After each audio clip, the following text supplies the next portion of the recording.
नमस्कार. आज काय नवीन या चॅनलवरती तुमचं पुन्हा एकदा मनापासून स्वागत. आज आपण नॉनव्हेज लवरसाठी कोळंबीचा रस्सा किंवा कालवण किंवा सारण तुम्ही बोलू शकता ते बनवणार आहोत. सर्वात आधी मी भाज्या दाखवलेल्या आहेत. त्यामध्ये कांदा, टोमॅटो, मिरची, काही लसूणच्या पाकळ्या घेतलेल्या आहे.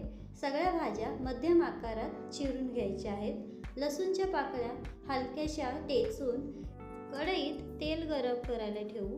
त्यामध्ये टेचलेल्या लसूण पाकळ्या, चिरलेला कांदा हलकासा परतून घ्यायचा आहे. कांद्याचा रंग सोनेरी होईपर्यंत आपल्याला परतून घ्यायचा आहे.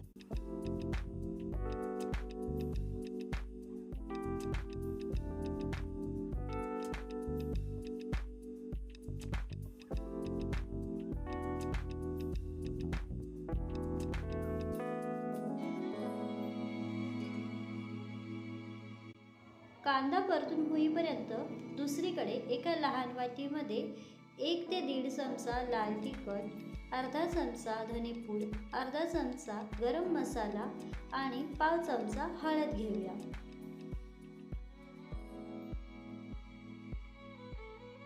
चवीनुसार मीठ घेऊन यामध्ये थोडंसं पाणी घालून सर्व मसाले एकत्र करून घेऊया. मसाला तयार आहे. आता पाहूयात, कांदा सुद्धा परतून झालेला आहे. यामध्ये आपण चिरलेला टोमॅटो टाकून घेऊयात. कापलेल्या 2 मिरच्या होत्या त्या सुद्धा मी यात टाकलेल्या आहेत. आता हाय फ्लेमवरती ह्या भाज्या मस्त भाजून घेऊयात.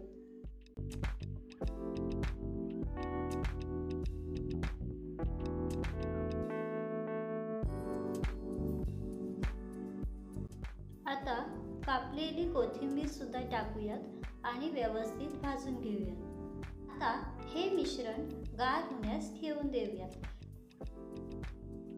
दुसरीकडे मी कोळंबी स्वच्छ धुवून साफ करून घेतलेली आहे. त्यामध्ये असलेली काळी रेशी ती सुद्धा आठवणीने काढली आहे.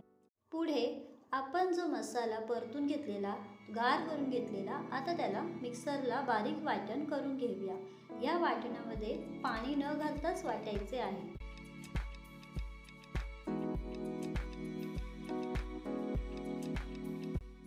वाटण तयार आहे. तुम्ही बघू शकता, अगदी फाईन पेस्ट बनवलेली आहे, मऊसूत. सेम कढईमध्ये 1 चमचा तेल टाकून 4 ते 6 कढीपत्त्याची पाने टाकूया. वाटीत ज्या मसाल्यांचं पाणी आपण बनवलं होतं त्याचीच आता फोडणी द्यायची आहे.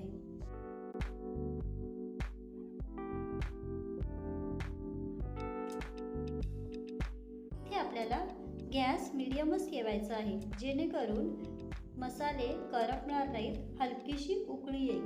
उकळी आलेली आहे. आता त्यामध्ये मिक्सरला लावलेला मसाला टाकूया आणि मिक्स करून घेऊया.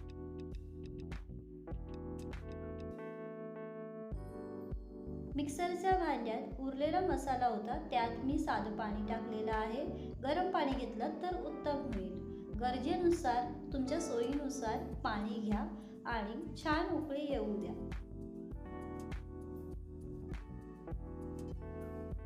वरून लिंबाचा रस पिळून घ्या. तुम्ही तुमच्या आवडीनुसार उसरी, कोकम ते सुद्धा टाकू शकता.